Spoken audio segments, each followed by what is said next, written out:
الرجيم بسم الله الرحمن الرحيم الحمد لله رب العالمين الرحمن الرحيم مالك يوم الدين إياك نعبد وإياك نستعين اهدنا الصراط المستقيم صراط الذين أنعمت عليهم غير المغضوب عليهم ولا الضالين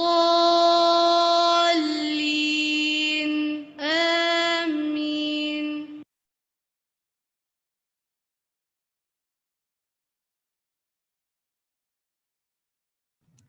اعوذ باللہ من الشیطان الرجیم بسم اللہ الرحمن الرحیم السلام علیکم ورحمۃ اللہ وبرکاتہ. کیسے ہیں آپ لوگ؟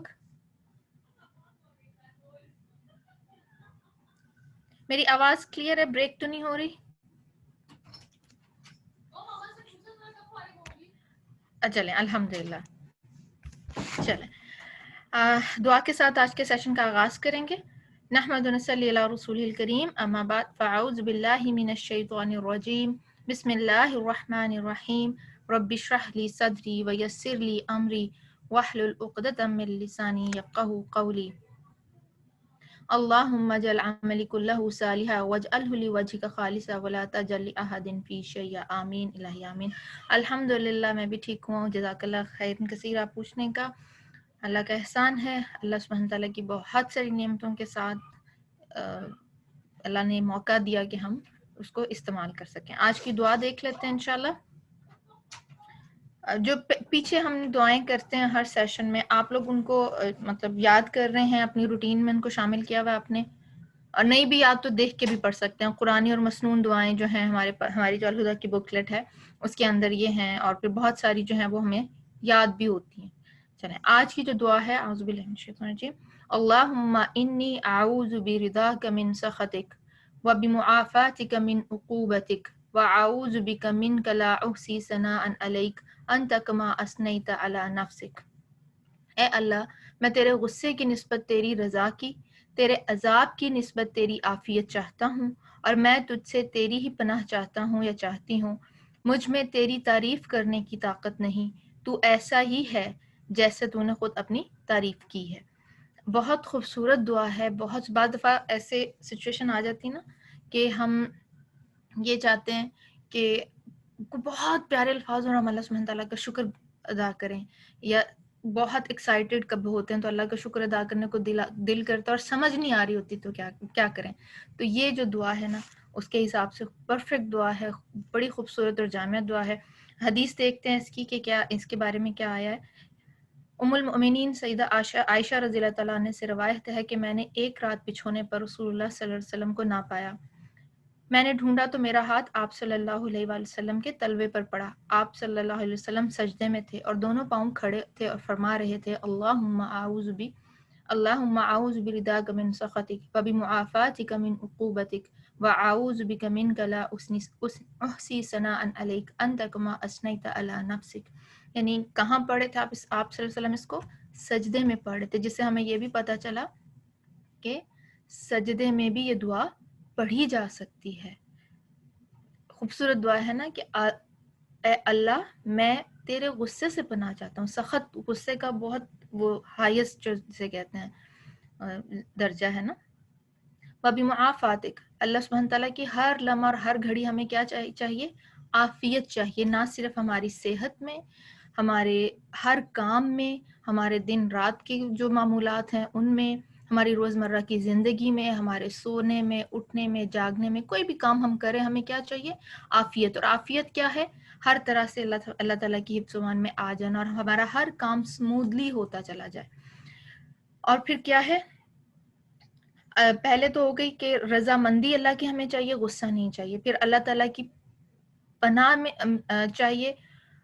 اور اس کے بعد کیا ہے کہ اللہ تعالیٰ کی تعریف کرنی ہے. کس طرح؟ ہم اللہ تعالیٰ کی اگر نعمتوں کو شمار کرنا چاہیں تو ہم ان کو شمار نہیں کر سکتے.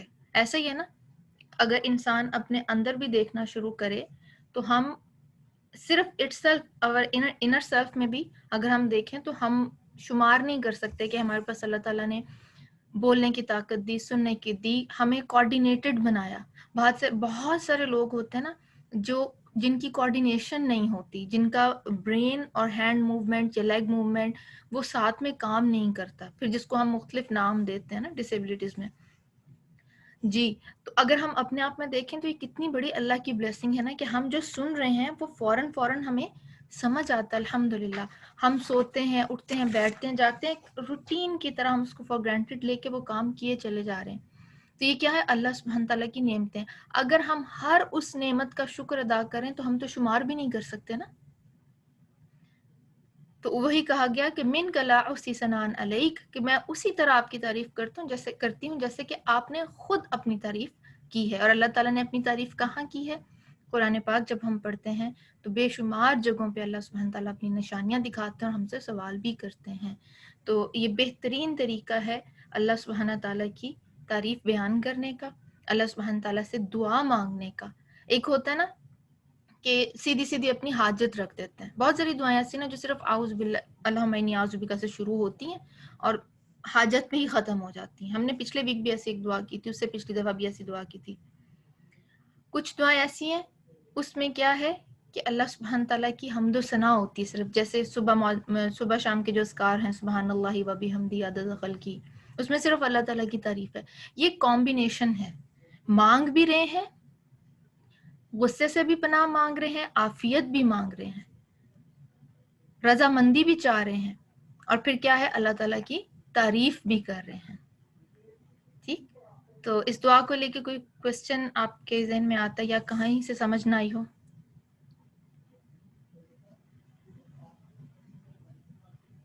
کلیئر ہے؟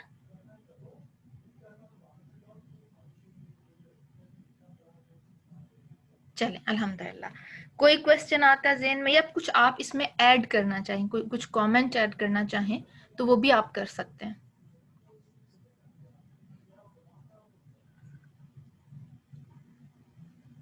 چلیں ٹھیک ہے، پھر انشاءاللہ جتنی دیر میں استاذہ کا سیشن سٹارٹ ہوتا ہے آپ لوگ اسٹریچ 1 منٹ کے لیے اپنی جگہ کو سیٹ کر لیں، اپنا پینسل پیپر. لاسٹ ویک کا جو تھا، میرا حسن ظن ہے کہ آپ اس کو ریویو کر کے آئے ہوں گے کہ لاسٹ ویک ہم نے کہاں پہ چھوڑا تھا. اس کو ہم آگے سے شروع کرتے ہیں. جزاکم اللہ خیرا کثیرا. جب تک استاذہ کا سیشن سٹارٹ ہوتا ہے پھر ہم دوبارہ ریکنیکٹ ہوں گے. السلام علیکم ورحمۃ اللہ وبرکاتہ.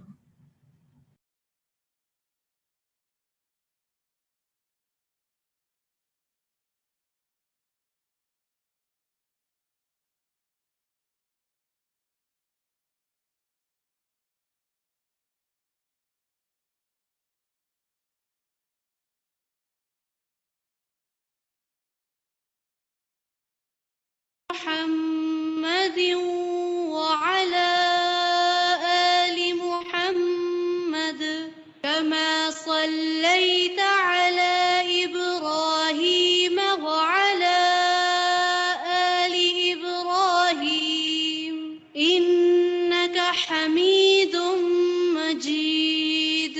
اللهم بارك على محمد وعلى آل محمد كما باركت على إبراهيم وعلى آل إبراهيم إنك حميد مجيد.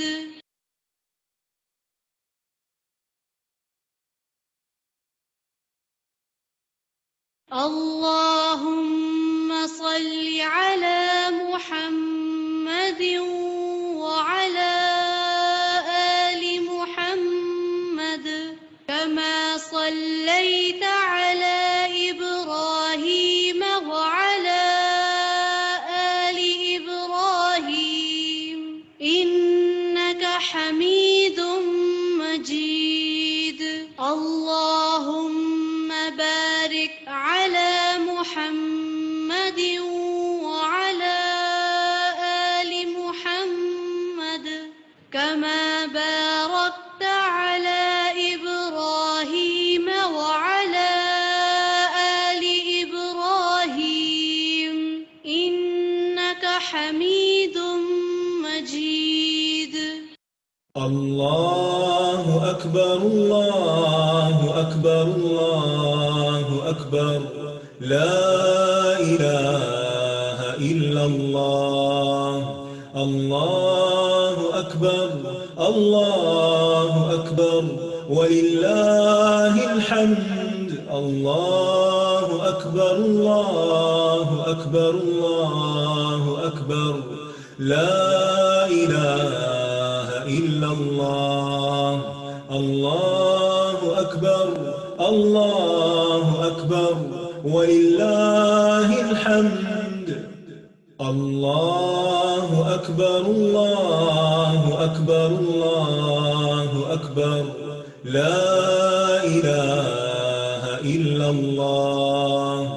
الله أكبر الله أكبر ولله الحمد. الله أكبر الله أكبر الله أكبر لا إله إلا الله. الله أكبر الله أكبر ولله الحمد. الله أكبر الله أكبر الله أكبر لا إله إلا الله. الله أكبر الله أكبر ولله الحمد. الله أكبر الله أكبر الله أكبر لا إله إلا الله. الله أكبر الله أكبر ولله الحمد. الله أكبر الله أكبر الله أكبر لا إله إلا الله. الله أكبر الله أكبر ولله الحمد. الله أكبر الله أكبر الله أكبر لا إله إلا الله. الله أكبر الله أكبر ولله الحمد.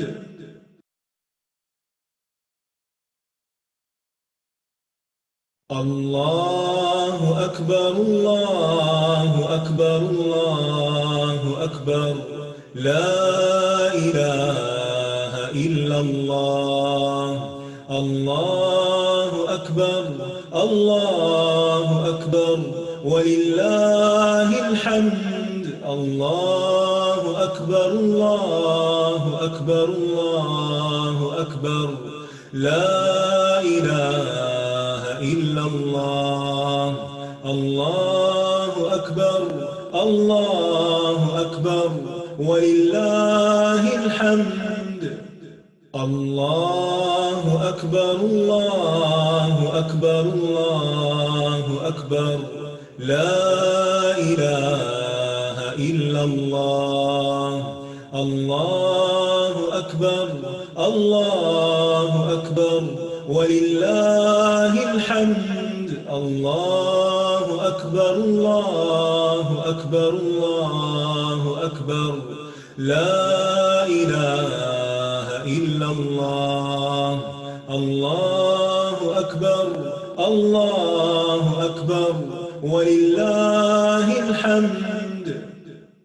الله أكبر الله أكبر الله أكبر لا إله إلا الله. الله أكبر الله أكبر ولله. فأعوذ بالله من الشيطان الرجيم. بسم الله الرحمن الرحيم. ونصلي على رسوله الكريم. اشرح لي صدري ويسر لي أمري واحلل عقدة من لساني يفقهوا قولي. ہم جنت کے بارے میں پڑھ رہے تھے.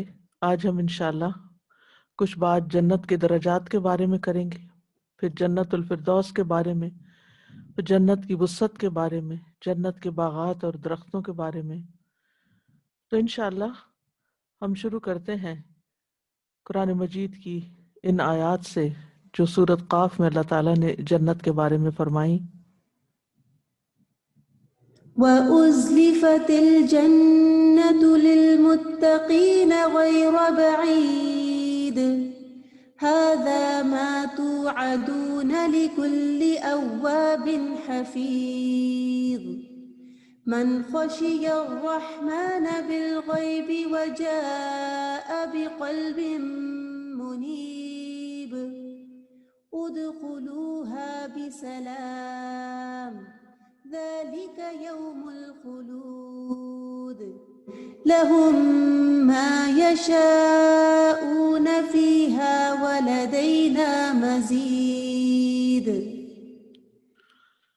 اور جنت متقین کے قریب کر دی جائے گی جو کچھ دور نہ ہوگی، یہ ہے جس کا تم سے وعدہ کیا جاتا تھا، ہر اس شخص کے لیے جو بہت رجوع کرنے والا، خوب حفاظت کرنے والا ہو، جو رحمان سے بن دیکھے ڈر جائے اور رجوع کرنے والا دل لے کر آیا۔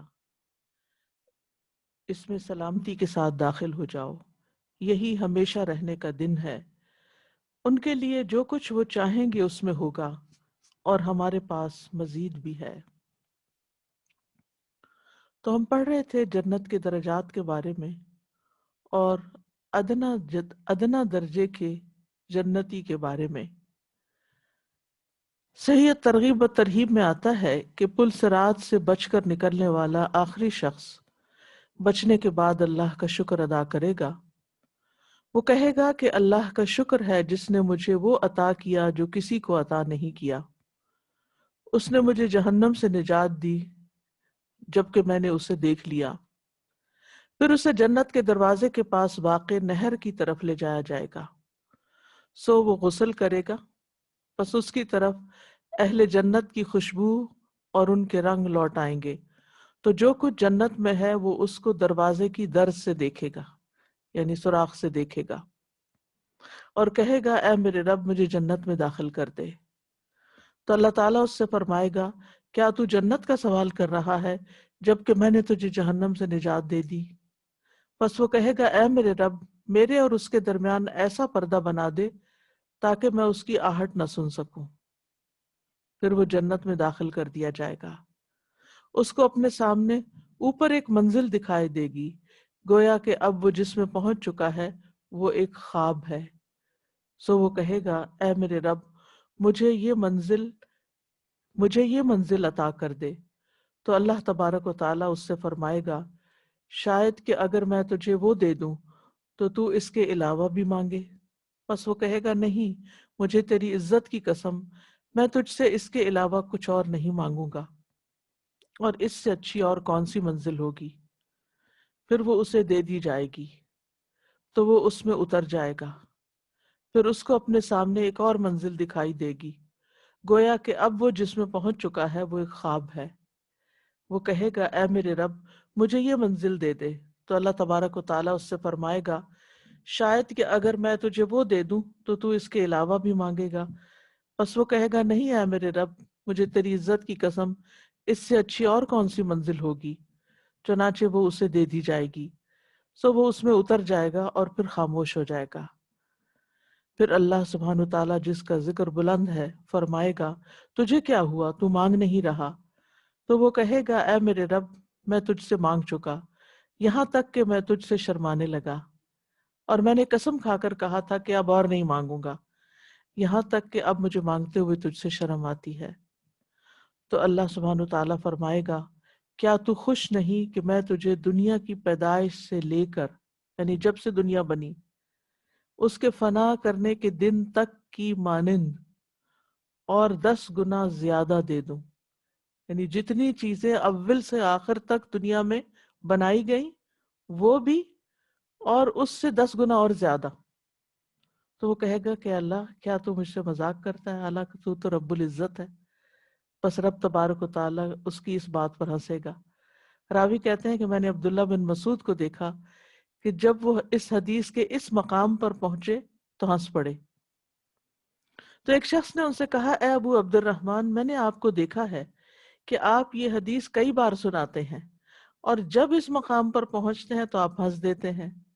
تو انہوں نے کہا کہ میں نے رسول اللہ صلی اللہ علیہ وسلم کو یہ حدیث کئی بار سناتے ہوئے سنا، وہ جب بھی اس حدیث کے اس مقام پر آتے تو ہنس پڑتے، یہاں تک کہ آپ کے دندان مبارک نظر آتے، کہتے پس رب جس کا ذکر بلند ہے فرمائے گا نہیں میں مذاق نہیں کر رہا لیکن میں اس پر قادر ہوں، تو مانگ۔ وہ کہے گا مجھے لوگوں سے ملا دیجئے، یعنی وہاں بھی ظاہر ہے کہ خوشیاں جو ہیں وہ لوگوں کے ساتھ ہی ہوتی ہیں، انسان کے اندر جو سوشلائزنگ کا ایک ایلیمنٹ ہے۔ جنت کتنی بھی خوبصورت ہو، کتنی بھی بڑی بڑی نعمتیں ہوں، لیکن اکیلا پن تو پھر اکیلا پن ہے۔ تو اللہ تعالیٰ فرمائے گا جا تو لوگوں سے جا مل، چنانچہ وہ چلے گا اور جنت میں دوڑ لگائے گا، یہاں تک کہ جب وہ لوگوں کے قریب ہوگا اس کے لیے موتیوں کا ایک محل بلند کر دیا جائے گا تو وہ سجدے میں گر پڑے گا۔ پھر اس کو کہا جائے گا تو اپنا سر اٹھا، تجھے کیا ہوا؟ وہ کہے گا میں نے اپنے رب کو دیکھا ہے، کیونکہ اس نے رب کو دیکھا نہیں تو وہ سمجھے گا کہ شاید یہی رب ہے، یا میرے لیے میرے رب نے تجلی اور ظہور فرمایا ہے۔ پس کہا جائے گا یہ تو تیری منزلوں میں سے ایک منزل ہے۔ فرمایا پھر وہ ایک شخص سے ملے گا اور اس کے لیے سجدہ کرنے لگے گا، یعنی ایکسائٹمنٹ میں اور حیرانی میں۔ تو اس کو کہا جائے گا رک جا، تو وہ کہے گا میرا خیال ہے کہ تو فرشتوں میں سے ایک فرشتہ ہے۔ تو وہ کہے گا میں تیرے خزانچیوں میں سے ایک خزانچی ہوں اور تیرے غلاموں میں سے ایک غلام ہوں، میرے ماتحت 1000 محافظ اور خادم ہیں جن پر میں نگران ہوں، یعنی میں ان سب کا ذمہ دار ہوں۔ یعنی ظاہر ہے وہ اس کے خزانوں اور ان سب چیزوں کے جو مینجمنٹ کے عملہ ہے وہ سارا ہوگا۔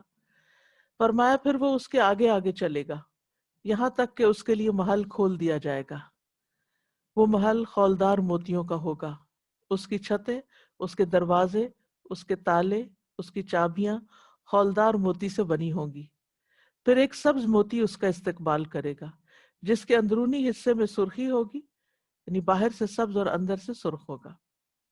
اس میں 70 دروازے ہوں گے، ہر دروازہ اندر سے ایک سبز موتی کی طرف پہنچا دے گا، یعنی جس دروازے سے بھی جائے گا وہاں سے ایک اور موتی آ جائے گا، اور ہر موتی کے اندر کا حصہ اور ہر موتی کا اندر کا حصہ ایک اور موتی تک پہنچا دے گا جس کا رنگ اس کے رنگ کے علاوہ ہوگا، یعنی ہر جگہ الگ رنگ کی ہوگی۔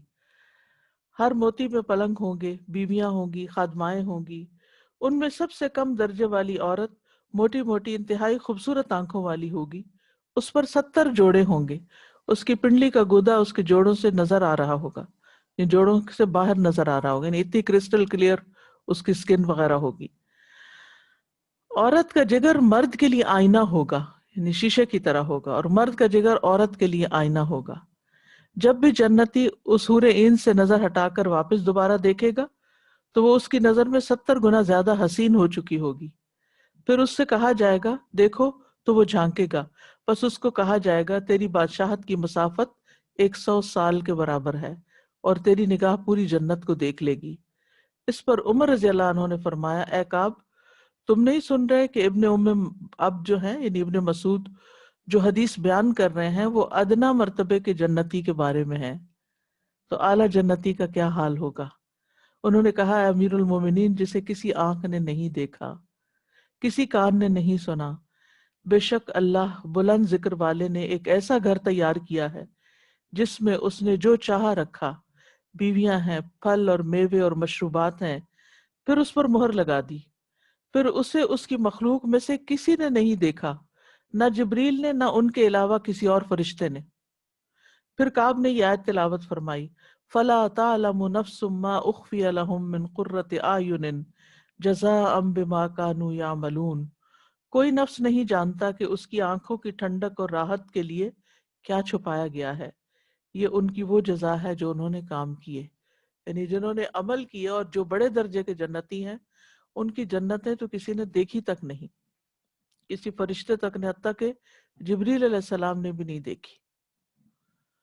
اور اس کے علاوہ اس نے 2 جنتیں بنائی ہیں جنہیں اس نے جتنا چاہا مزین کر دیا ہے، اور اس نے ان دونوں کو اپنی مخلوق میں سے جسے چاہا دکھا دیا۔ پھر فرمایا کہ جس کا اعمال نامہ علیین میں ہوگا وہ اس گھر میں اترے گا جسے کبھی نہیں دیکھا، جسے کسی نے کبھی نہیں دیکھا، یہاں تک کہ ایک شخص علیین والوں میں سے ہوگا، وہ نکلے گا اور اپنی بادشاہت میں چلے گا تو کوئی خیمہ جنت کے خیموں میں سے باقی نہ رہے گا مگر اس میں اس کے چہرے کی روشنی داخل ہو جائے گی. یعنی انسان خود اتنا حسین ہوگا کہ اس کے چہرے کی روشنی جو ہے وہ دور دور تک جا رہی ہوگی. پس وہ اس کی خوشبو سے خوش ہوں گے اور وہ کہیں گے اس ہوا اور اس خوشبو پر تعجب ہے، یہ خوشبو تو علیین والوں میں سے کسی شخص کی ہے جو نکل کر اپنی بادشاہت کی سیر کر رہا ہے. انہوں نے فرمایا کہ اے کعب، یہ دل تو اپنے سینوں سے نکل گئے، ذرا تھامو ان کو. یعنی اتنا حسن اور اتنا سب کچھ سوچ کر. تو کعب نے فرمایا جہنم کے لیے قیامت کے دن سانس ہوگا، کوئی مقرب فرشتہ اور نبی مرسل نہ ہوگا مگر وہ اپنے گھٹنوں کے بل گر پڑے گا، یہاں تک کہ ابراہیم خلیل اللہ کہیں گے اے میرے رب نفسی نفسی، یہاں تک کہ اگر تیرے عمل کے ساتھ 70 نبیوں کے عمل کا اضافہ کر دیا جائے تو بھی تجھے یہی گمان ہوگا کہ تیری نجات نہیں ہوگی. یعنی وہ اتنا ہولناک دن ہوگا، اتنا خوف ہر ایک پہ طاری ہوگا کہ انسان کو اس کے عمل بہت تھوڑے نظر آئیں گے. اور حقیقت ہے ہمارے اعمال ہیں بھی بہت کم، جنت تو اس سے بہت زیادہ قیمتی ہے.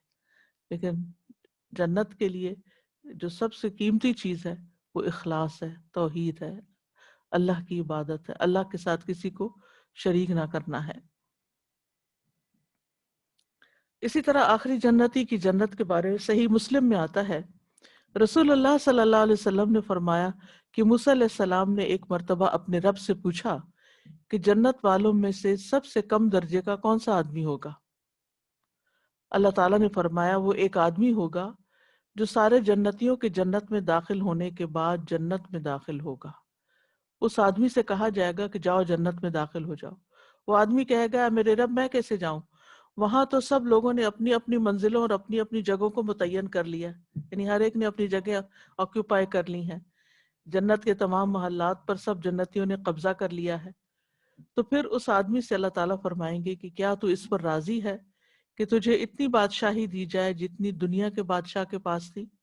وہ کہے گا اے میرے رب میں راضی ہوں. اللہ تعالیٰ فرمائیں گے جاؤ، ہم نے اتنی بادشاہت تجھے دی اور اتنی ہی اور اتنی ہی اور اتنی ہی اور اتنی ہی اور اتنی ہی اور. 5ویں مرتبہ وہ کہے گا میرے رب میں راضی ہو گیا.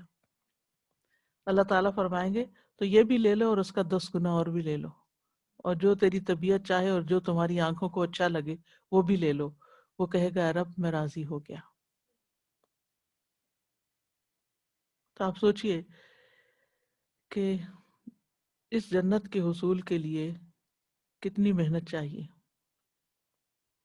کتنا کام چاہیے، کتنی ایفرٹ چاہیے. اگر اس کی قیمت ادا کرنی پڑے تو ہمارے پاس کون سی قیمت ہے؟ کوئی قیمت ہی نہیں ہے.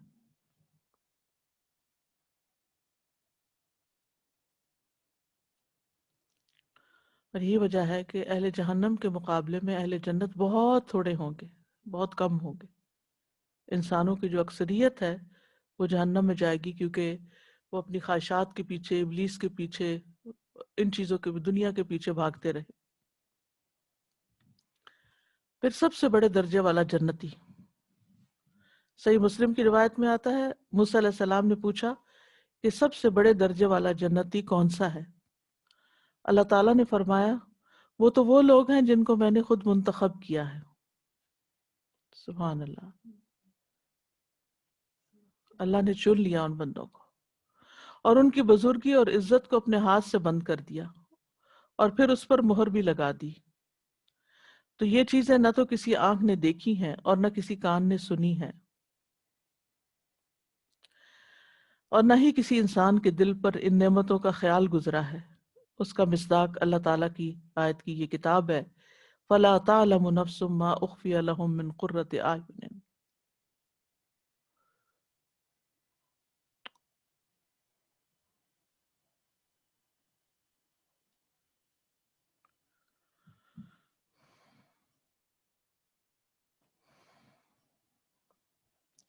اس کے بعد جنت الفردوس جو سب سے بلند اور سب سے خوبصورت جنت ہے. نبی صلی اللہ علیہ وسلم نے فرمایا فردوس جنت کا ٹیلہ یعنی اونچا مقام ہے، وہ جنت کا اعلیٰ اور افضل اور خوبصورت حصہ ہے.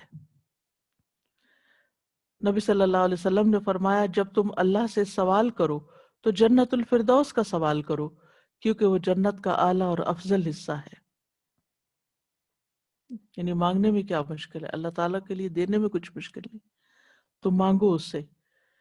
اور اگر ہم مانگیں گے تو اللہ تعالیٰ شاید کچھ اچھے عمل کی بھی توفیق عطا فرما دے۔ تو انسان کے ارادے، خیالات اونچے ہونے چاہیے، تھنک ہائی۔ عبادہ بن صامت سے روایت ہے کہ رسول اللہ صلی اللہ علیہ وسلم نے فرمایا جنت میں 100 درجے ہیں، ہر 2 درجوں کے درمیان 100 سال کا فاصلہ ہے۔ ہر 2 درجوں کے درمیان یعنی ایک درجے سے دوسرے میں 100 سال کا فاصلہ ہے، یعنی 100 سال تک اگر کوئی مسافر چلتا رہے تو جب جا کر وہاں پہنچے، جیسا کہ زمین و آسمان کے درمیان کا فاصلہ ہے۔ اور فردوس اس کا اعلیٰ ترین درجہ ہے، اس سے 4 نہریں نکلتی ہیں اور اس کے اوپر عرش ہے۔ جب بھی تم اللہ سے سوال کرو تو اس سے جنت الفردوس کا سوال کرو۔ اللہ اکبر، کتنی وسعتیں ہوں گی، کتنی وسعتیں ہیں۔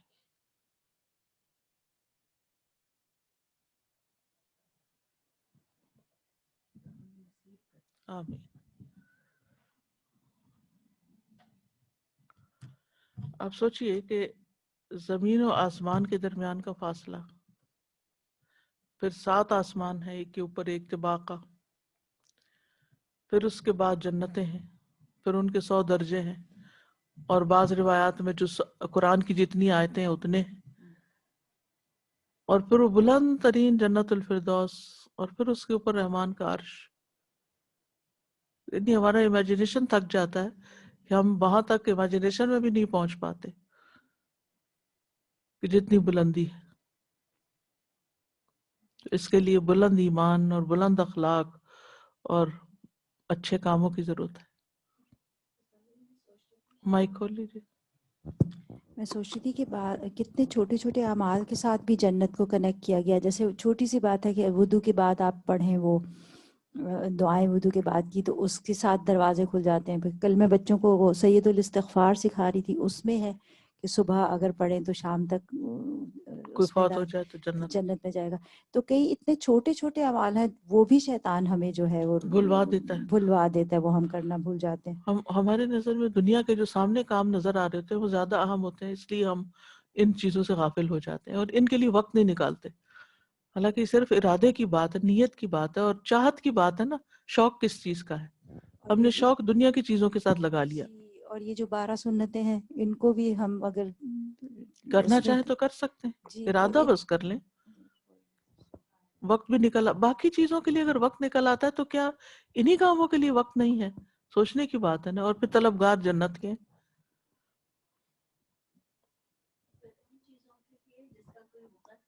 جن کی کوئی وقت نہیں ہے، مچھر کے پر برابر نہیں اللہ کے نزدیک دنیا کی چیزیں، الٹا انسان پہ بوجھ ہے۔ یعنی جتنی دنیا زیادہ ہوتی ہے اتنے کام بڑھ جاتے ہیں، اتنا بوجھ بڑھتا ہے، تو اتنا حساب بڑھ جاتا ہے۔ بھول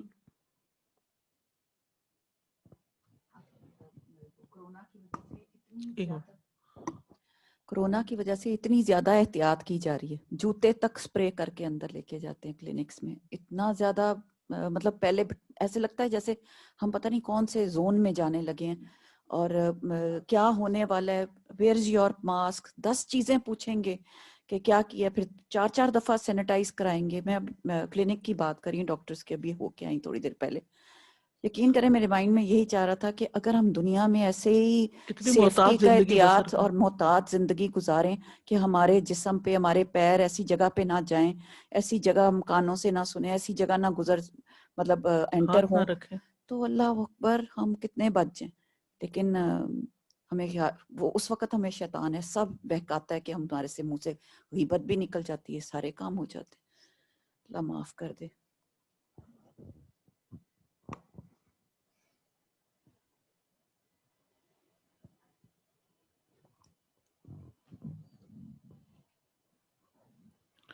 جنت کی وسعت کے بارے میں سورۃ الحدید میں اللہ تعالیٰ فرماتے ہیں سابقوا إلى مغفرة من ربكم وجنة عرضها كعرض السماء والأرض أعدت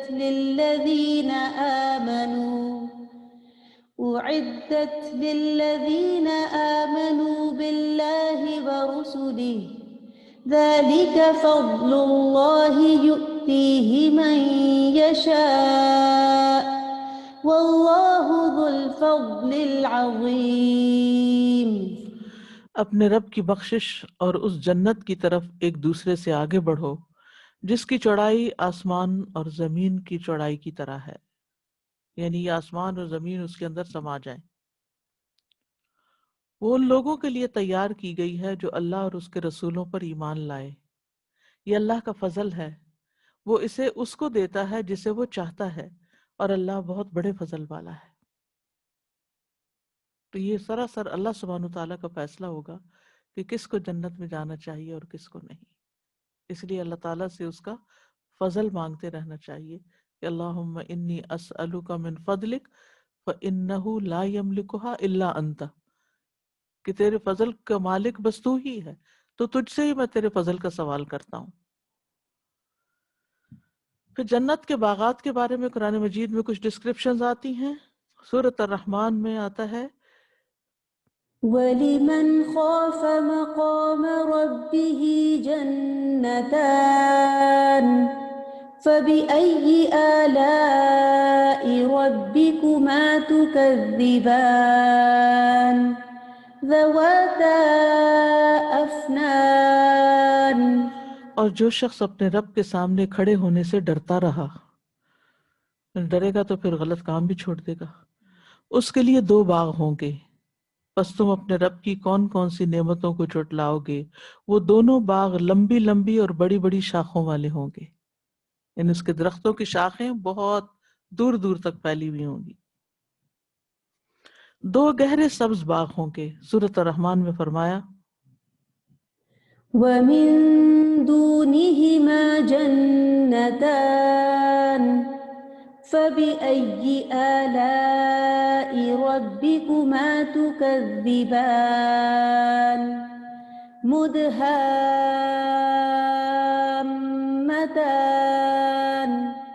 فَبِأَيِّ آلَاءِ رَبِّكُمَا تُكَذِّبَانِ. اور ان 2 باغوں کے علاوہ اور 2 باغ ہیں. یہ جو پیچھے بات آئی نا وَلِمَنْ خَافَ مَقَامَ رَبِّهِ جَنَّتَانِ، تو ان جنتان کے علاوہ 2 اور جنتیں ہیں. فَبِأَيِّ آلَاءِ رَبِّكُمَا تُكَذِّبَانِ، تو تم اپنے رب کی کن کن نعمتوں کو جھٹلاؤ گے. مُدْهَامَّتَانِ، دونوں سیاہی مائل گہرے سبز رنگ کے ہیں. فَبِأَيِّ آلَاءِ رَبِّكُمَا تُكَذِّبَانِ، تو تم اپنے رب کی نعمتوں میں سے کس کس کو جھٹلاؤ گے. اصل میں فرق ہوگا یعنی اصحاب الیمین اور مقربین کے درمیان. تو اصحاب الیمین کے درجے اور ہوں گے اور مقربین کے سابقون الاولون کے درجے اور ہوں گے، ان کی جنتیں بھی الگ ہوں گی. 2 چاندی کے اور 2 سونے کے باغ ہیں. رسول اللہ صلی اللہ علیہ وسلم نے فرمایا جنت میں 2 باغ چاندی کے ہوں گے جن کے برتن اور دوسری تمام چیزیں چاندی کی ہوں گی، اور 2 سونے کے باغ ہوں گے جن کے برتن اور تمام دوسری چیزیں سونے کی ہوں گی. پھلوں والے باغات ہوں گے. سورۃ نبا میں اللہ تعالیٰ فرماتے ہیں إن للمتقين مفازا حدائق وأعنابا. یقیناً پرہیزگار لوگوں کے لیے ایک بڑی کامیابی ہے، باغات ہیں اور انگور ہیں. پھر سورۃ شورى میں جنت کے باغیچوں کے بارے میں فرمایا والذين آمنوا وعملوا الصالحات في روضات الجنات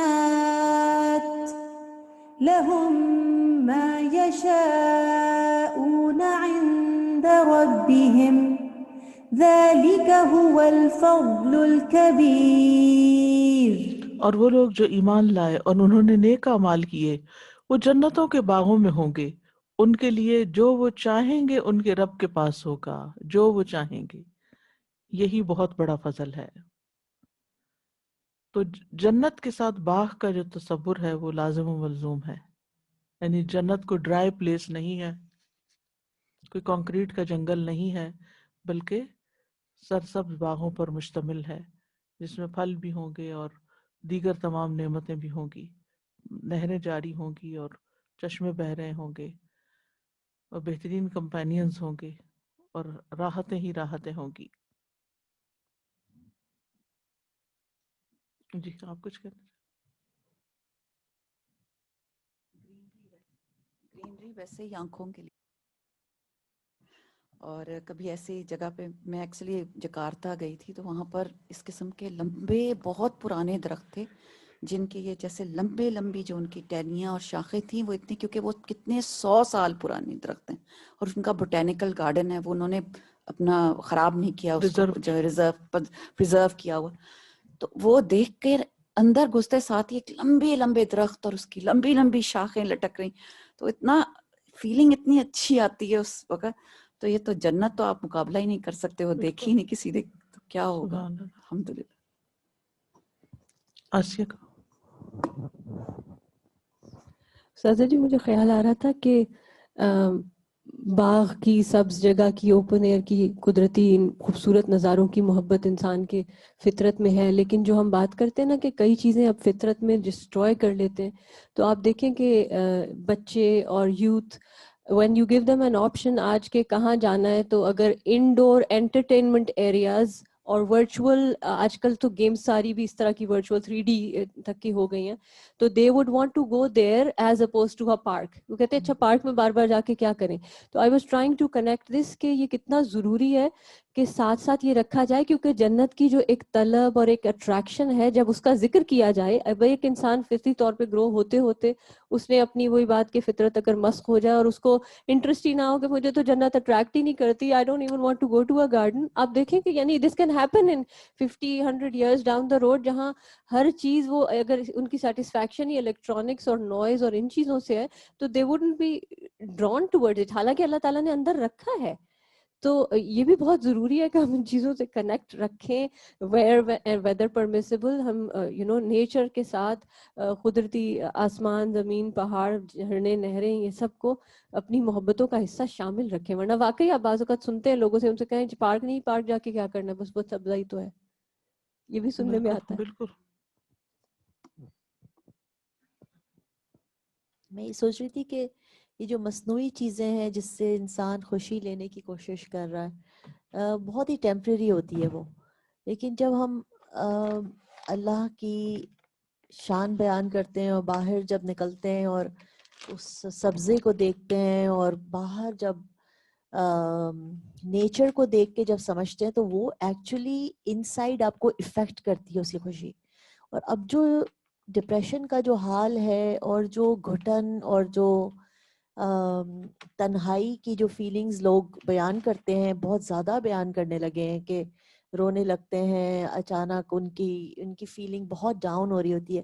لیکن ایک ہی بات کہی جاتی ہے جب تھراپیز پہ جاؤ یا اس کے بارے میں پڑھو کہ آپ باہر جائیں، نیچر میں واک کریں، تھوڑی دیر ادھر سانس لیں، اللہ کی ذکر کریں اور بیٹھ کے سوچیں کہ یہ کس نے بنایا کیا، تو واقعی وہ ایسی آپ کو تسلی دیتا ہے اور ٹھنڈک پہنچتی ہے، اندر تک جاتی ہے وہ، جیسے کہ کوئی پل کام نہیں کرتی ایسی دوائی جو کہ یہ نیچر میں بیٹھ کے سانس لینے سے اور سمجھنے سے جو ملتی ہے. لیکن اس کا مزہ وہی انسان لے سکتا ہے جو اپنے آپ کو مصنوعی چیزوں سے تھوڑا سائڈ پہ کر کے نیچر کی طرف نکلے.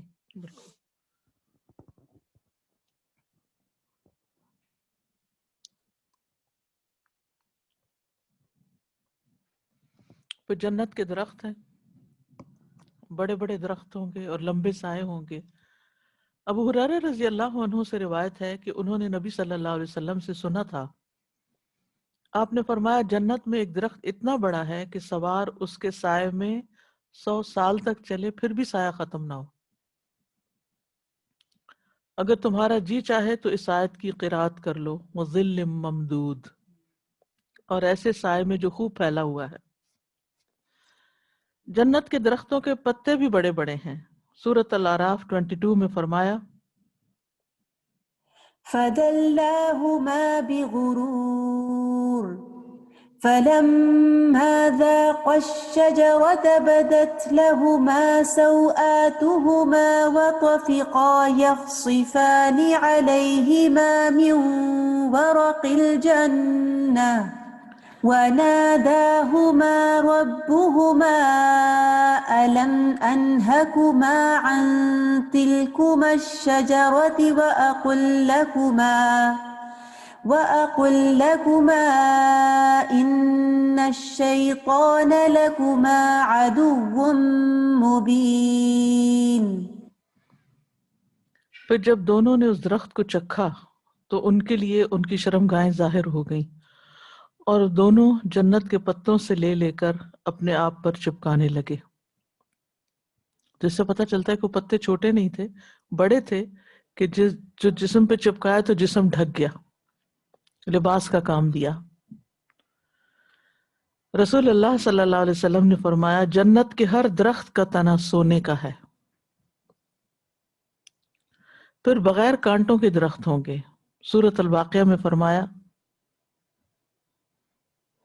وأصحاب اليمين ما أصحاب اليمين في سدر مخضود وطلح منضود وظل ممدود وماء مسكوب وفاكهة كثيرة لا مقطوعة ولا ممنوعة.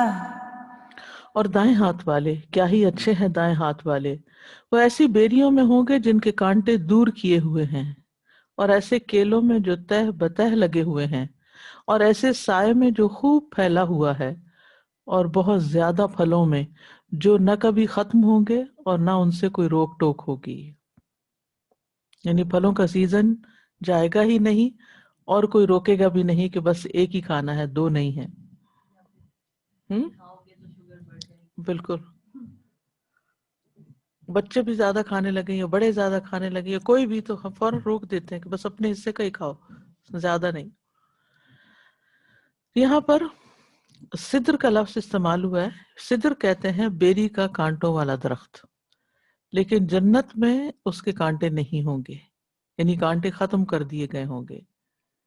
اسی طرح طلح منضود، یہ طلح جو ہے حجاز کے درختوں میں سے ایک درخت ہے. یہ بھی ان درختوں میں سے ہے کہ جس کے کانٹے ہوتے ہیں، لیکن جنت میں اس کے کانٹے ختم کر دیے جائیں گے اور اس کو بغیر کسی تکلیف اور مشقت کے کھا سکیں گے. پھر کثیر تعداد میں پھل دینے والے درخت ہوں گے. ابن کثیر نے ایک بہت لطیف اور باریک بات کہی ہے. انہوں نے اس سے جنت کے پھلوں کے عظیم ہونے پر دلیل پکڑی ہے. انہوں نے نتیجہ اخذ کیا ہے کہ اللہ نے قلیل پھل والے درخت کا ذکر کر کے کثیر پھلوں کے بارے میں آگاہ کیا ہے، اور کم پھلوں کو بیان کر کے عظیم پھلوں کی اطلاع دی ہے. اللہ نے سدر اور طلح کا ذکر کیا.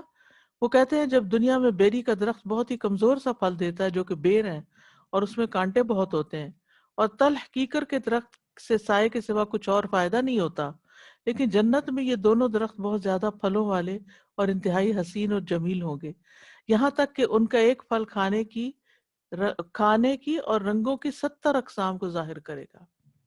ان کا ایک پھل 70 رنگ دکھائے گا اور وہ ایک دوسرے کے مشابہ ہوں گے. تو ان درختوں کے بارے میں آپ کا کیا خیال ہے جن درختوں کے پھل دنیا میں بہت خوبصورت ہوتے ہیں، جیسے کہ سیب ہیں، کھجوریں ہیں، انگور ہیں اور دیگر پھل ہیں، اور خوشبودار پھولوں اور رنگوں والے پھولوں کے اقسام کے بارے میں آپ کا کیا خیال ہے؟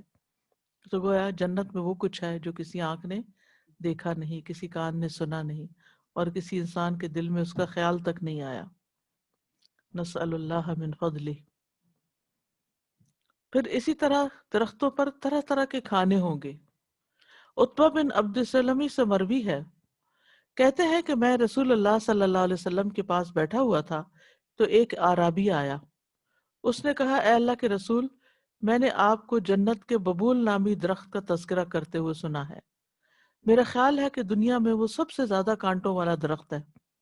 ببول پیڑ کے بارے میں آپ نے بھی سنا ہوگا، نام ہے ایک درخت کا۔ تو رسول اللہ صلی اللہ علیہ وسلم نے فرمایا اللہ جنت میں ببول درخت کے ہر کانٹے کے بدلے، یعنی کانٹا نہیں ہوگا، اس کے بدلے خصی بکرے کے خصیے کی طرح ایک چیز پیدا کرے گا، یعنی کانٹوں کی جگہ یہ چیز اگے گی، اس میں 70 رنگ کے کھانے ہوں گے، جو پھل اگے گا 70 رنگ کے کھانے ہوں گے، اور ہر کھانے کا رنگ دوسرے کے رنگ سے مختلف ہوگا۔ پھر کتنے رنگ ہوں گے اور کتنے ٹیسٹ ہوں گے اور کتنی لذت ہوگی ان میں، یعنی ورائٹی تو بے شمار ہے، ایکسپلور کرتے کرتے حد ہی، یعنی کہیں لمٹ ہی نہیں ہے، یعنی جیسے جنت کبھی ختم ہی نہیں ہونی تو اس کی نعمتیں بھی کبھی ختم نہیں ہوگی۔ جتنا زیادہ بھی کر لیں، تھوڑا نہ بھی کریں، زیادہ بھی کر لیں تو اللہ اکبر، کیا زندگی ہوگی، کیا زندگی۔ ابھی کچھ کرنے کی ضرورت ہے دنیا میں ہی کہ اللہ کو راضی کر کے جائیں۔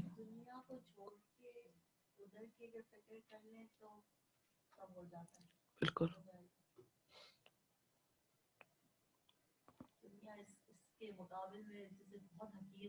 بالکل، لیکن ہم کتنا زیادہ دھوکا کھا جاتے ہیں دنیا سے، اور پھر ہم سمجھتے ہیں ہم بڑے عقل مند ہیں۔ جی استاذہ جی، یہ ابھی یہاں پہ بہت زیادہ رواج ہے ویڈنگز پہ نا، باہر پھر جاتے ہیں اچھے اچھے خوبصورت، انہوں نے پارکس رکھے ہیں فوٹوگرافی کے لیے اور یہ وہ، تو یہ ان سے میں کمپیئر کری تھی کہ وہ چھوٹا سا ایک ٹکڑا اور اس میں 4-6 رنگ، اور اس کو ہم اتنا امپورٹنس دیتے ہیں کہ کتنے کتنے میل چل کے جاتے ہیں وہاں پہ صرف فوٹو شوٹ کے لیے۔ تو یہاں پہ اللہ سبحانہ تعالیٰ نے اتنا کچھ اتنا خوبصورت، اور اس کے لیے پھر کوئی دگ و دو نہیں ہے، اس کے لیے ہم وہ بھی کرتے رہتے ہیں، سرچ بھی کرتے رہتے ہیں کہاں پہ کیا ہے اور کیسے ہے۔ اور یہ جو رنگوں کی بات ہے، ابھی یہ فال کے شروع ہوں گے کلرز، تو پھر کتنا کریز ہوتا ہے لوگوں کو، کوئی ادھر جا رہا ہے ڈرائیو پہ اور ادھر جا رہے ہیں، اور سبحان اللہ وہاں کی تو وسعتیں، ایک پھل کے 70 رنگ، آپ 70 طرح کے کھانے، اور ہر کھانے کا ایک کلر پھل کے اندر 70 70 کھانے، اور اس سب کا رنگ ڈفرنٹ، اور پھر سبحان کتنے اللہ پھل ہوں گے، سبحان اور اللہ۔ ان پھلوں کے اندر پھر اور کیا کیا ہوگا۔ جی ہاں۔ اور یہاں تو ایک ٹری کے 8-10 بھی نہیں ہوتے، 5-6 کلر ہوتے ہیں ایک ٹری میں، اور ہم دیوانے ہو رہے ہوتے ہیں، سبحان اللہ۔ موتیوں اور سونے کی جڑیں ہوگی درختوں کی نا۔ جریر بن عبداللہ سے روایت ہے، وہ فرماتے ہیں ہم مقام صفاح پر اترے تو وہاں ایک شخص درخت کے سائے میں سو رہا تھا، قریب تھا کہ اس پر دھوپ آ جائے۔ وہ فرماتے ہیں کہ میں نے غلام سے کہا کہ اس چمڑے کی چٹائی کو لے جا کر اس پہ سایہ کر دو۔ وہ فرماتے ہیں چنانچہ وہ گیا اور اس نے سایہ کر دیا۔ جب وہ بیدار ہوا تو وہ سلمان رضی اللہ تعالیٰ عنہ تھے۔ میں ان کے پاس آیا اور انہیں سلام کیا۔ انہوں نے فرمایا اے جریر، اللہ کے لیے تواضع اختیار کرو، بے شک جو دنیا میں اللہ کے لیے عاجزی اختیار کرتا ہے اللہ اس کو قیامت کے دن بلندی عطا فرماتے ہیں۔ اے جریر، کیا تم جانتے ہو کہ قیامت کے دن اندھیرے کیا ہوں گے؟ میں نے کہا میں نہیں جانتا۔ انہوں نے فرمایا لوگوں کے باہم کیے ہوئے ظلم۔ پھر انہوں نے اپنی 2 انگلیوں کے درمیان ایک تنکا پکڑا، قریب تھا کہ مجھے دکھائی نہ دے۔ پھر انہوں نے فرمایا اے جریر، اگر تم جنت میں اس طرح کے تنکے ڈھونڈنا چاہو تو نہیں ملیں گے، تنکے نہیں ہوں گے وہاں۔ میں نے کہا ابو عبداللہ، جنت میں کھجور اور دوسرے درخت نہیں ہوں گے، یہ کہاں ہوں گے؟ انہوں نے فرمایا ان کی جڑیں اور تنے سونے کے اور موتیوں کے ہوں گے، اور ان کے اوپر والا حصہ کھجوریں ہوں گی۔ یعنی کوئی گندگی نہیں ہوگی درختوں کی، ورنہ یہ ہوتا ہے کہ دنیا میں اگر جڑ کھودیں تو کئی قسم کے کیڑے نکل آتے ہیں بیچ میں سے، اور کبھی فنگس لگا ہوا ہوتا ہے، کبھی کچھ اور، کبھی سوکھے سڑے، کبھی جل جاتی ہیں، اندر سے کوئی بیماری لگ جاتی ہے، لیکن وہاں ایسا کچھ بھی نہیں ہوگا۔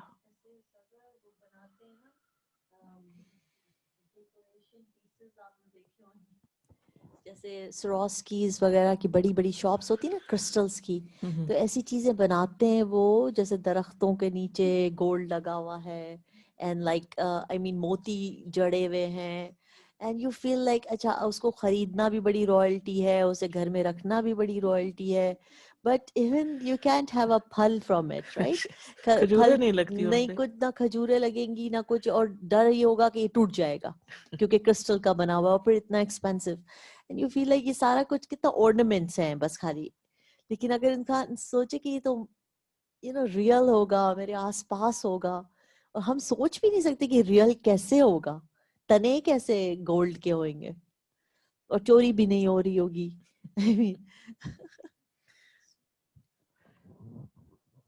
تو جنت میں درخت کیسے لگتے ہیں؟ بچوں کو کہتے ہیں نا, جو میں ہمیشہ بچوں کو جب تسبیح سکھاتی ہوں تو میں کہتی ہوں تسبیح پڑھو جنت میں درخت لگے, تو وہ اس کو بڑا معمولی سمجھتے ہیں. وہ کہتے ہیں اچھا اتنی دفعہ پڑھ لیا بس کافی ہے اب. تو ہم اتنا کیوں معمولی سمجھتے ہیں؟ وہ سبحان اللہ کہنا, الحمدللہ کہنا, یہ جنت کے درخت ہیں. لیکن ہم ان پر بھی پابندی نہیں کرتے, ان کی بھی حرص نہیں رکھتے, یقین نہیں ہے نا.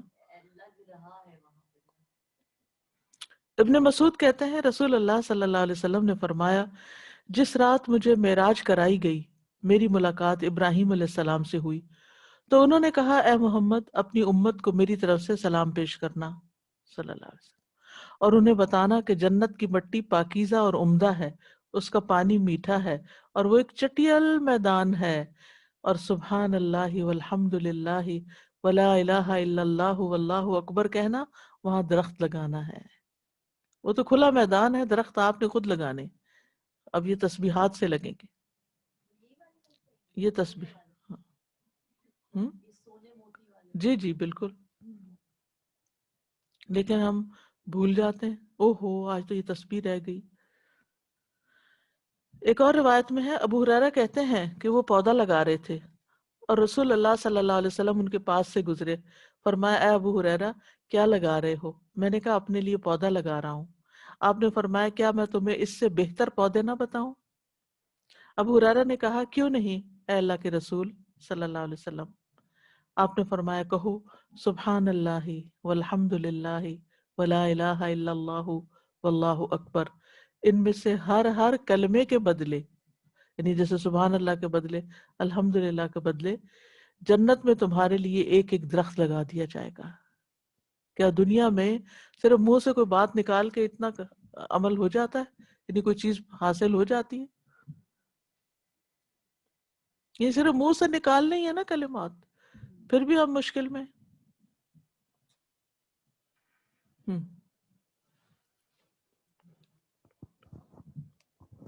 مجھے خیال آ رہا تھا کہ ہم اس سے تھوڑا سا ایک ہوتا ہے نا عادت اپنی بنانے میں باندھنے میں, جن لوگوں کو شوق ہوتا ہے گارڈننگ کا یا انڈور پلانٹس بھی رکھے ہوتے ہیں تو ہم اس کے ساتھ باندھ لیں کہ جب ان کو پانی دے یا جب ان کے پاس سے گزرے تو ہم یہ اذکار کرتے رہیں کہ ہم دنیا میں بھی ان کو پانی دیتے ہوئے کہہ رہے ہیں.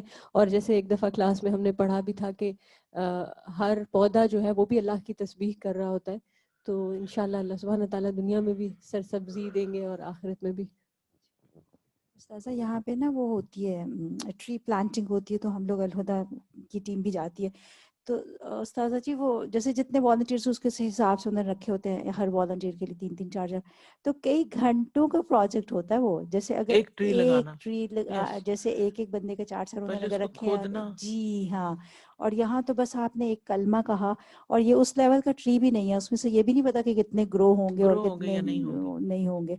تو سبحان اللہ, اتنے آسان عمل ہے اس وقت.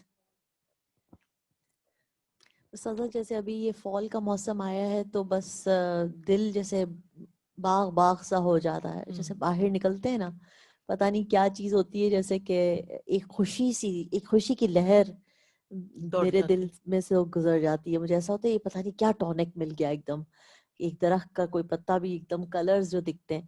تو اتفاق ہوا کہ میں نے سوچا تھا میں ڈفرینٹ پارکس میں جا کے دیکھوں گی. تو ابھی پرسوں ہی جب جانے کا موقع ملا, وہاں پہ لوگ نے باقاعدہ لوگوں کو ہائر کیا ہے, فوٹوگرافرز کو, کہ ہمارے بچوں کی پکچرز لو اور ہماری ادھر لو اس پتے کے ساتھ, اس کلر کے ساتھ.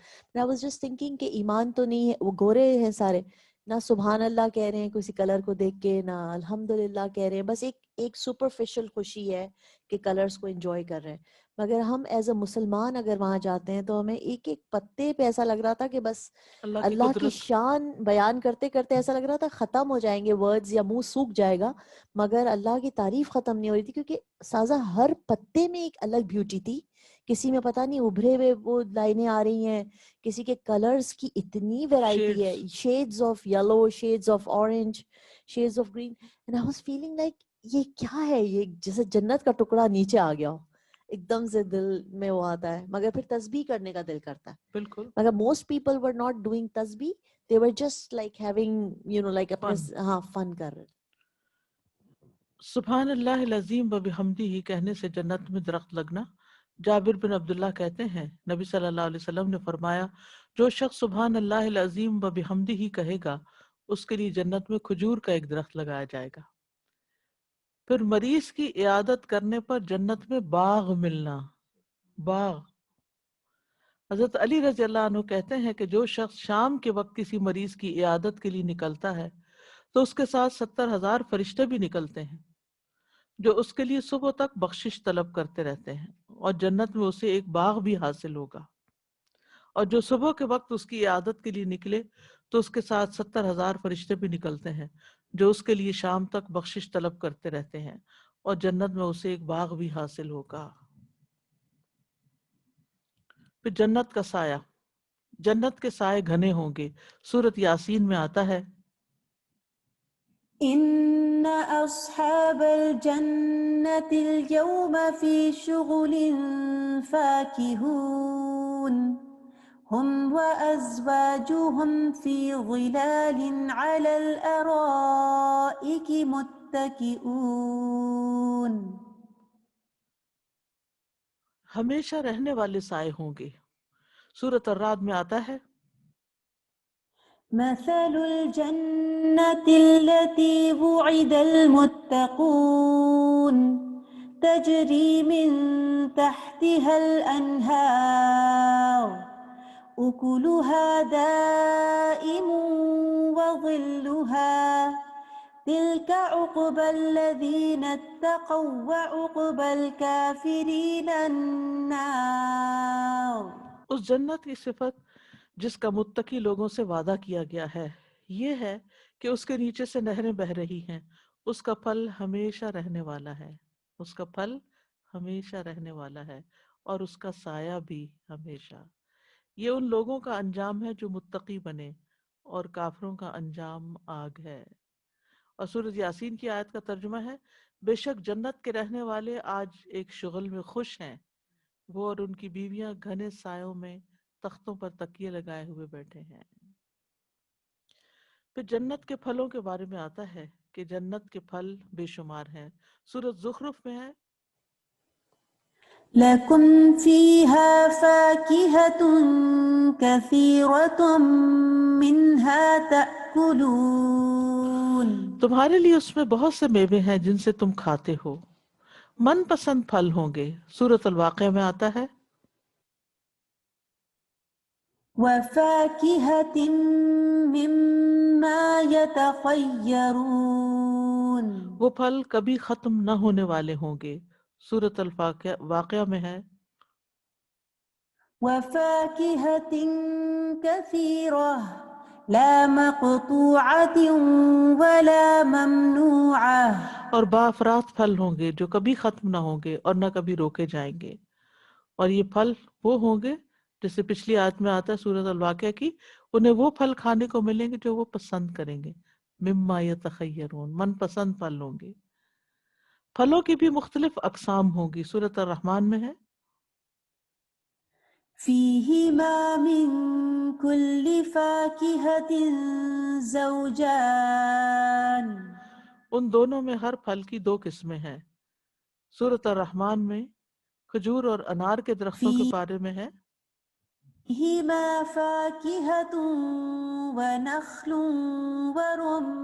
ورمان. اس میں پھل ہیں اور کھجور اور انار کے درخت ہیں. پھر یہ پھل بہت بڑے بڑے ہوں گے. عتبہ بن عبد السلمی کہتے ہیں ایک دیہاتی شخص نبی صلی اللہ علیہ وسلم کی خدمت میں حاضر ہوا اور حوض کوثر کے متعلق سوال پوچھنے لگا. پھر جنت کا ذکر کیا تو اس نے پوچھا کیا جنت میں میوے ہوں گے؟ آپ نے فرمایا ہاں. اس نے پوچھا کہ جنت میں انگور ہوں گے؟ آپ نے فرمایا ہاں.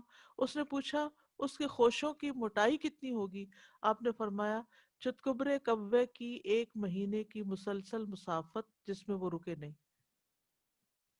یعنی ایک کوا ہے جو یعنی 2 کلر کا ہے اور وہ 1 مہینہ اڑے اور جس میں بالکل سٹاپ نہیں لے تو اتنا بڑا ایک خوشہ ہوگا. سوچ خوشہ یعنی اس کا جو وہ بنچ نہیں ہوتا.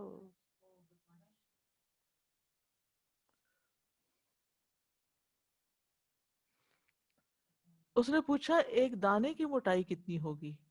آپ نے فرمایا کیا تمہارے والد نے اپنی بکریوں میں سے کوئی بڑا مینڈا ذبح کیا؟ اس نے کہا جی ہاں. آپ نے فرمایا پھر اس نے اس کی کھال اتار کر تمہاری والدہ کو دی؟ اس نے کہا کہ یہ ڈول بنا لو. اس نے کہا جی ہاں. پھر وہ کہنے لگا اس طرح تو وہ ایک دانہ ہی مجھے اور میرے سارے گھر والوں کو سیراب کر دے گا. آپ نے فرمایا ہاں اور تمہارے تمام خاندان والوں کو بھی سیراب کر دے گا. یعنی اتنا زیادہ ہوگا ایک دانہ اتنا بڑا.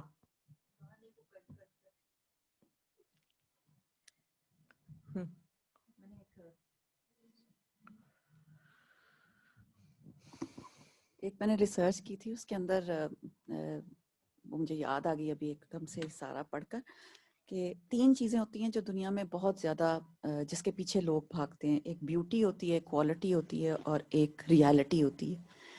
تو دنیا میں تو بیوٹی بھی ختم ہو جاتی ہے, نہ اس کا کوئی وقت ہوتی, نہ اس سے کوئی جنت مل سکتی ہے.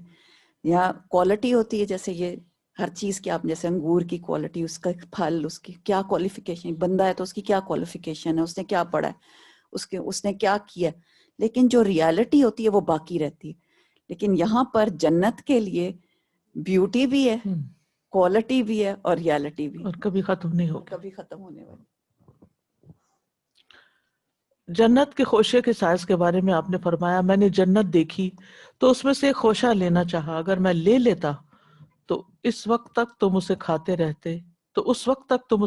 رہتے جب تک دنیا موجود ہے. اسی طرح عبداللہ بن ابی الہدیل کہتے ہیں ہم عبداللہ بن مسعود کے ساتھ شام یا عمان میں تھے تو لوگوں نے جنت کا تذکرہ کیا. پس انہوں نے کہا جنت کے انگوروں کے گچھوں میں سے ایک گچھا یہاں سے لے کر صنعاء یعنی یمن تک بڑا ہوگا. ایک انگور کے جوس سے بڑا ڈول بھر جاتا. ابو سعید خدری رضی اللہ عنہ کہتے ہیں کہ رسول اللہ صلی اللہ علیہ وسلم نے فرمایا مجھ پر جنت پیش کی گئی تو میں گیا یعنی جنت میں تاکہ اس میں سے کچھ لاؤں, تو اس میں سے میں توڑنے لگا کہ میں تمہیں اس کو دکھاؤں, تو میرے درمیان رکاوٹ حائل کر دی گئی. پس ایک شخص نے کہا اللہ کے رسول انگور کے دانے کا پانی کتنا ہوگا؟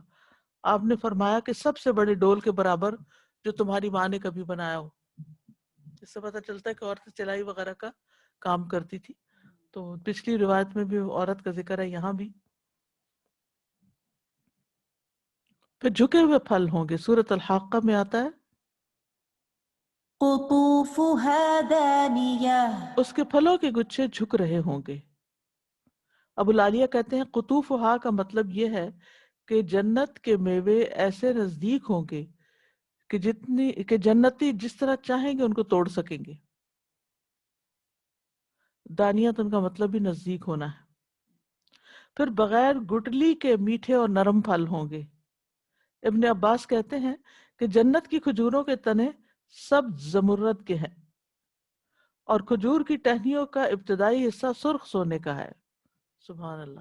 پھر وہ آہستہ آہستہ شیڈ بدل جائے گا پیچھے. اور اس کی ٹہنیوں کا چھلکا جنتیوں کا لباس ہوگا اور ان میں سے کچھ کپڑے اور کچھ ہلے ہوں گے. اس کے پھل مٹکوں اور ڈولوں کے برابر ہوں گے. وہ دودھ سے زیادہ سفید, شہد سے زیادہ میٹھے, مکھن سے زیادہ نرم ہوں گے اور ان میں گٹلیاں نہیں ہوں گی. دنیا میں تو اچھے سے اچھے پھل میں بھی گٹلی ہوتی ہے, اس کے ذائقے کی بھی کوئی شیورٹی نہیں ہوتی.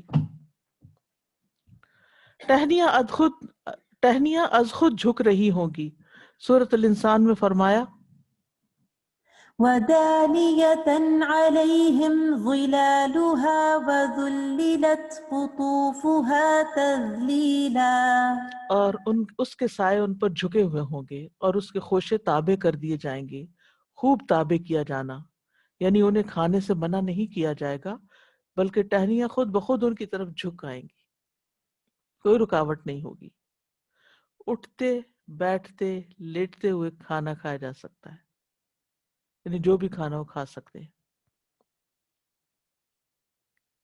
ہمارے ہاں تو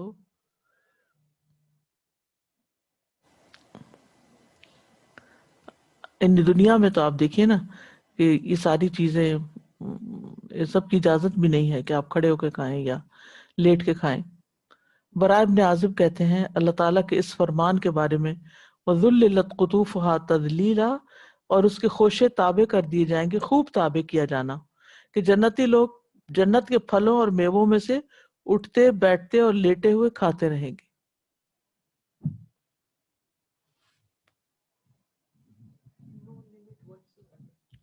نو لمٹ۔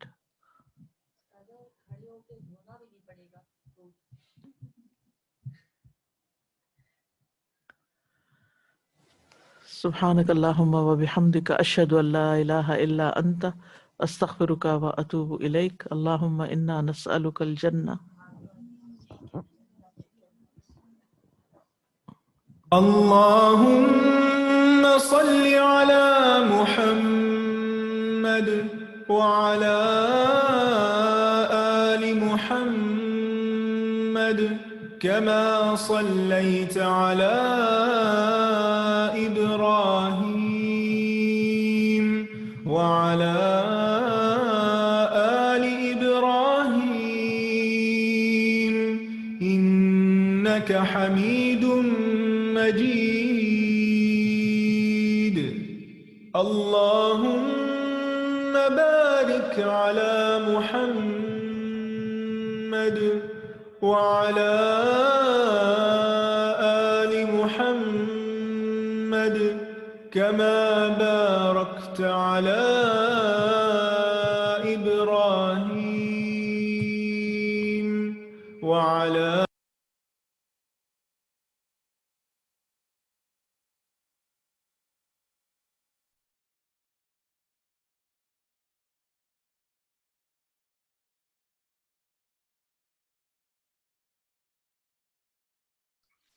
بسم اللہ الرحمن الرحیم۔ السلام علیکم ورحمۃ اللہ وبرکاتہ مائی ڈیئر اسٹوڈنٹس، اہلاً وسہلاً مرحباً۔ میں اپنے سب پیارے اسٹوڈنٹس کو ویلکم کرتی ہوں کلاس میں۔ آپ سب کیسے ہیں؟ الحمدللہ الحمدللہ، جزاک اللہ خیراً کثیرہ۔ پیاری استاذہ، اتنے اچھے طریقے سے ہمیں سمجھانے کے لیے اور یہ سب چیزیں اتنی کلیئرٹی کے ساتھ بتانے کے لیے، چلیں کچھ باتوں کو عمل کے حوالے سے فریش اپ کرتے۔ نحمدہ ونصلی علی رسول الکریم، اما بعد، اعوذ باللہ من الشیطان الرجیم، بسم اللہ الرحمن الرحیم۔ اللہم انا نسألک علما نافعا ورزقا طیبا وعملا متقبلا، اللہم اہد قلبی وسدد لسانی واسلل سخیمۃ قلبی، آمین ثم آمین۔ ایک پوائنٹ جو تھا استاذہ نے آج ایک بہت ہی زبردست بات کی تھی، اور وہ کیا تھی کہ جب ہم اللہ سبحانہ تعالیٰ سے جنت کی دعا کرتے ہیں تو اصل میں دعا مانگنے کا مقصد کیا ہوتا ہے ہمارا؟ یعنی ہم الحمدللہ بار بار یہ دعا مانگتے رہتے ہیں نا قبولیت کے لیے، اور اسی طرح آپ دیکھیں کہ جیسے اس کی جو ایک تھیم اور بیک گراؤنڈ ہے نا، وہ یہ ہے کہ جب ہم اللہ تعالیٰ سے جنت کا سوال کرتے ہیں، ویری گڈ عظمیٰ، تو ہم اللہ سے توفیق مانگ رہے ہوتے ہیں کہ اللہ تعالیٰ ہمیں نیک اعمال کرنے کے لیے ہمیں موقع دے، ہماری رہنمائی فرمائے، ہمارے اندر شوق پیدا کرے۔ جیسے جس طرح ہمیں کچھ کاموں کو کرنے کا شوق ہوتا ہے نا، تو آپ دیکھیں جب تک جنت ہمارا شوق نہیں بن جائے گی نا، اور جنت میں جانا ہمارا شوق نہیں بن جائے گا، تو اعمال میں وہ کوالٹی نہیں آئے گی کبھی بھی۔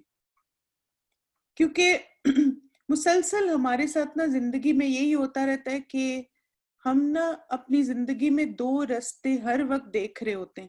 ایسا ہوتا ہے نا آپ دیکھیں کہ مثلاً آپ کا فیوریٹ پروگرام آ رہا ہے اور نماز کا ٹائم ہے، آپ نے بہت ضروری کہیں جانا ہے اور نماز کا ٹائم ہے، آپ کو نیند آ رہی ہے اور نماز کا ٹائم ہے. ہوتا ہے نا ایسے، یعنی ایسی چیزیں ہم ایوری ڈے ایکسپیرینس کرتے ہیں.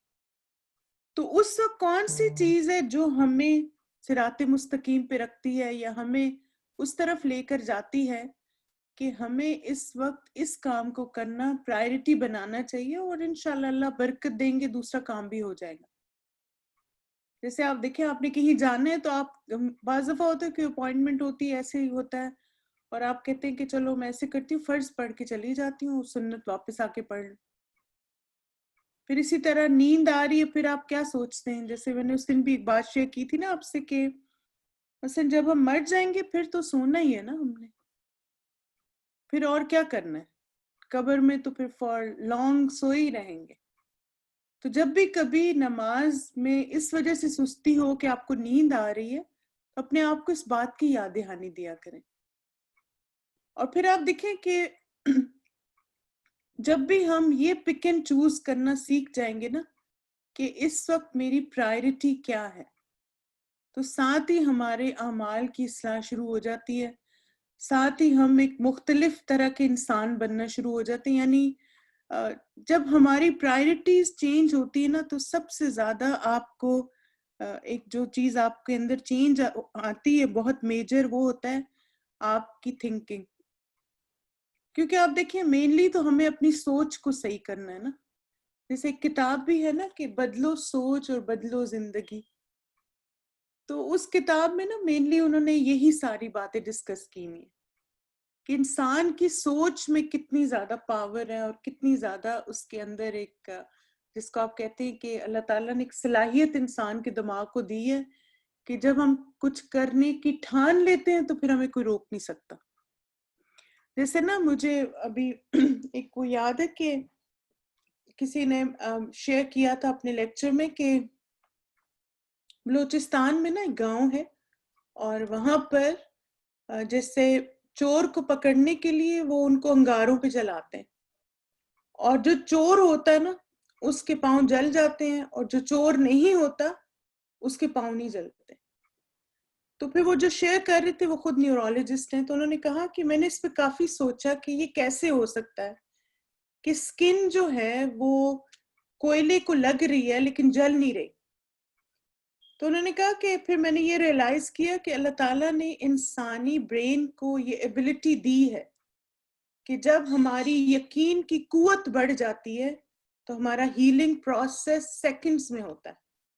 اب جو چور نہیں ہوتا نا، تو جب اس کو انگاروں پہ چلایا جاتا ہے تو اس کو یقین ہوتا ہے کہ وہ چور نہیں ہے، تو اس کا برین اس یقین کی وجہ سے کیسے فنکشن کرتا ہے کہ وہ جب چل رہا ہوتا ہے تو ساتھ ہی وہ ہیل ہو جاتی ہے، یعنی ہیلنگ پروسیس ساتھ ہی ہو جاتا ہے اس کے یقین کی وجہ سے، اور بائی دا ٹائم اس کا کوئلے ختم ہوتے تو اس کے پاؤں سے ہی سلامت ہو جاتے. لیکن جو چور ہوتا ہے اب اس کو پتا ہوتا ہے نا وہ چور ہے، تو پھر اس میں تو ظاہر بے یقینی ہے نا. آپ دیکھیں کہ یہ ہوتا ہے، اسی لیے تو اللہ سبحانہ تعالیٰ نے جب قرآن مجید میں آتا ہے نا وَبِالْآخِرَةِ هُمْ يُوقِنُونَ، کہ جو ایمان والے ہیں، جو تقوی والے ہیں، وہ آخرت کے دن پر یقین رکھتے ہیں. اصل میں نا ہمیں یقین ہونا چاہیے، اور جب یقین ہوگا تو عمل بھی خوبصورت ہو جائے گا. اگر بے یقینی ہے، جیسے اگر آپ ایسے سوچے اچھا ہاں یہ جنت ہے، اس میں بہت بڑے درجے ہیں، جنت الفردوس ہے، جنت عدن ہے، اچھا یہ ہے، بس ہم سوچتے رہیں اور انجوائے کرتے رہیں لیکن یقین نہ کریں ان چیزوں کا، تو پھر ہمارے عمل میں تبدیلی نہیں آئے گی. اور اگر ہم چاہتے ہیں کہ واقعی اپنے آپ کو جنت والوں جیسا بنائیں اور اس کے لیے کوشش کریں، تو آپ دیکھیں سب سے پہلے اپنی سوچ میں یقین لے کر آئیں کہ ایسا ہوگا اور ایسا ہے ایگزیکٹ. اور پھر آپ دیکھیں کہ اللہ اور اللہ کے رسول صلی اللہ علیہ وسلم سے سچی بات اور کس کی ہو سکتی ہے.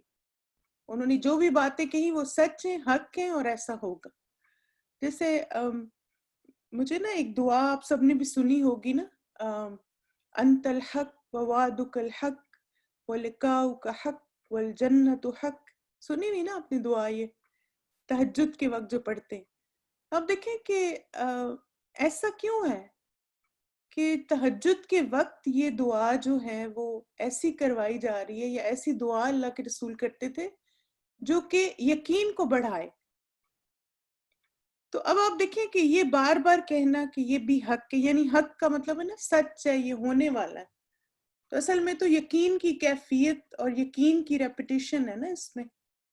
اور پھر آپ دیکھیں کہ اس میں ساری چیزوں کی طرف اشارہ ملتا ہے ہمیں نا, کہ قیامت بھی حق ہے, اور قیامت کی گھڑی بھی حق ہے, اللہ کی بات بھی حق اور سچ ہے. یعنی انسان جو تہجد پڑھتا ہے, جب اس وقت پورا فوکسڈ ہو کہ جب اس دعا کو مانگتا ہے, تو اس کے اندر آخرت پر ایمان اور یقین ان لوگوں کی نسبت زیادہ مضبوط ہوتا ہے جو اس دعا کو نہ مانگتے نہ اس پہ غور و فکر کرتے ہیں. کیونکہ تہجد کے وقت آپ دیکھیں جو بھی اٹھے گا نا وہ بس اللہ کی محبت میں اٹھے گا. کچھ لوگ تو عادتاً ماشاءاللہ ان کی عادت ہوتی ہے اٹھنے کی, اور مگر یہ کہ اس دعا کو خاص طور پر اپنی تہجد کی دعاؤں میں ایڈ کریں. یعنی نماز استفتاح میں اور تہجد کے وقت آپ نفل پڑھتے ہیں نا, تو جب آپ نہیں پڑھتے اللہ مباعد بینی و بین خطایا, یا اس کی جگہ آپ یہ والی دعا پڑھیں. نبی صلی اللہ علیہ وسلم اس دعا کو مانگا کرتے تھے. اور پھر آپ دیکھیں کہ جیسے آج کل تو الحمدللہ فجر بھی لیٹ ہو رہی ہے نا, مثلا آج کل ہماری فجر جو 6:15 ہے, تو میں کہتی اللہ کا اتنا شکر ہے کہ اگر 5:30 بھی اٹھ جائیں یا 5:45 بھی اٹھ جائیں تو پھر بھی اتنا ٹائم آپ کو مل جائے گا کہ 2 نفل پڑھ لیں. تو چلیں, بعض دفعہ ایسا ہوتا ہے کہ کچھ لوگوں کا نیند کا مسئلہ ہوتا ہے, اور وہ مثلا بہت ارلی مارننگ جیسے 4 بجے اگر فجر ہے یا 4:30 بجے فجر ہے, تو اتنا ارلی اٹھنا مشکل ہوتا ہے تہجد کے لیے. لیکن آج کل تو آپ دیکھیں بہت آسان ہے. اور پھر یہ کہ اس گلٹ میں نا اپنے آپ کو ڈالا کریں کہ نہیں, وہ آتا ہے نا کہ ایک دفعہ شروع کر دے تو چھوڑنا. جیسے میں نے نا ایک دفعہ کسی کو کہا کہ آپ تہجد کے نفل پڑھیں نا, رمضان کی عبادات کی میں بات کر رہی تھی, تو انہوں نے کہا کہ میں پڑھتی تھی, لیکن پھر مجھے کسی نے کہا کہ اگر کوئی پڑھتا ہے, کبھی پڑھتا ہے کبھی نہیں پڑھتا, تو گنہگار ہوتا ہے. کہتی پھر میں نے بالکل ہی چھوڑ دی پڑھنی. تو آپ دیکھیں کہ اللہ تعالیٰ ہمارے دلوں کا حال جانتا ہے, اللہ تعالیٰ کو ہمارے حالات بھی پتہ ہیں. اگر ہم کبھی پڑھتے ہیں اور کبھی ہم نہیں پڑھ پاتے, تو مثلا اس میں دل میں شوق تو ہوتا ہے نا, لیکن یہ کہ بعض دفعہ طبیعت خراب ہوتی ہے, بعض دفعہ اور کام ہوتے ہیں جس کی وجہ سے ہم اگر ایک چیز کو نہیں اس طرح ریگولرلی کر پا رہے. تو ایک اصول ہمیشہ یاد رکھیں کہ something is better than nothing. آپ دیکھیں, میں تو ہمیشہ اسٹوڈنٹس کو ایک ٹپ دیتی ہوں کہ اگر آپ جاب کرتے ہیں 7 days اور آپ ایوری ڈے تہجد پڑھنا آپ کے لیے مشکل ہے, ویک میں 1 day کر لیں, تو مہینے میں 4 دن ہو جائیں گے. اور سال میں آپ دیکھیں 108 days ہو جائیں گے. یعنی کیا 4 دن ہفتے میں تہجد پڑھنا بہتر ہے, 4 دن مہینے میں تہجد پڑھنا بہتر ہے یا 0؟ یہ بتائیں, آپ بتائیں. 4 بہتر ہے یا 0؟ 8 بہتر ہے یا 0؟ یعنی کچھ نہ کرنے سے کچھ تو کرنا اچھا ہے نا. یعنی آپ کو نہیں ٹائم ملتا پورا ویک, آپ بہت بزی رہتے ہیں, 1 دن تو ہر کوئی نکال سکتا ہے نا. 1 دن سے شروع کریں. آپ دیکھیں کہ آپ کو پتہ ہے کہ یہ سائیکلوجیکلی بھی بہت ہیلپ فل ہوتا ہے ہیبٹ فارمیشن میں. کیا بیبی سٹیپ سے سٹارٹ کریں, آپ اس نیت سے شروع کریں نا کہ یا اللہ ابھی میری مصروفیات ایسی ہیں, کام ایسا ہے, میں ہفتے میں 1 دن پڑھ سکتی ہوں. آپ 1 دن سے شروع کریں, پھر آہستہ آہستہ آپ دیکھنا جو 1 دن پڑھ لیتا ہے اس کے لیے 2 دن بھی آسان ہو جاتا ہے, پھر جو 2 دن کر لیتا ہے اس کے لیے بھی 3 دن آسان ہو جاتے ہیں. تو آپ کہیں کہ میرا ٹیدنگ پیریڈ ہے تہجد کی نماز کا, تو میں کم سے سٹارٹ کروں. اور ایک اور چیز جو مجھے الحمدللہ ہیلپ کی وہ تھی منڈے اور تھرسڈے کا روزہ. یعنی منڈے تھرسڈے کا روزہ رکھنا شروع کر دیں اور اس کے ساتھ تہجد اپنی فکس کر لیں, کیونکہ روزے کے لیے آپ تہجد کے وقت اٹھیں گے نا, تو وہ اس وقت جیسے نفل اپنے رکھ لیں, ساتھ ساتھ روزہ بھی رکھ لیں گے, ساتھ نفل بھی ہو جائیں گے, اور انشاءاللہ اس طرح ایک عادت بھی پکی ہو جائے گی. ٹھیک ہے, چلیے انشاءاللہ یہاں پہ اپنے سیشن کو کنکلوڈ کرتے ہیں. جزاکم اللہ خیرن کثیرہ. بارک اللہ فیکم. چلیں دعا مانگتے ہیں سب جنت کی. اللہم انا نسألک الجنت وما قرب الیہا من قول او عمل ونعوذ بک من النار وما قرب الیہا من قول او عمل. آمین. جزاکم اللہ خیرن کثیرہ مائی ڈیئر اسٹوڈنٹس آپ کی پارٹیسپیشن کے لیے. سبحانک اللہم و بحمدک اشہد ان لا الہ الا انت استغفرک و اتوب الیک. السلام علیکم ورحمۃ اللہ وبرکاتہ. ویاکم. آمین. اللهم إني أسألك الجنة وما قرب إليها من قول أو عمل وأعوذ بك من النار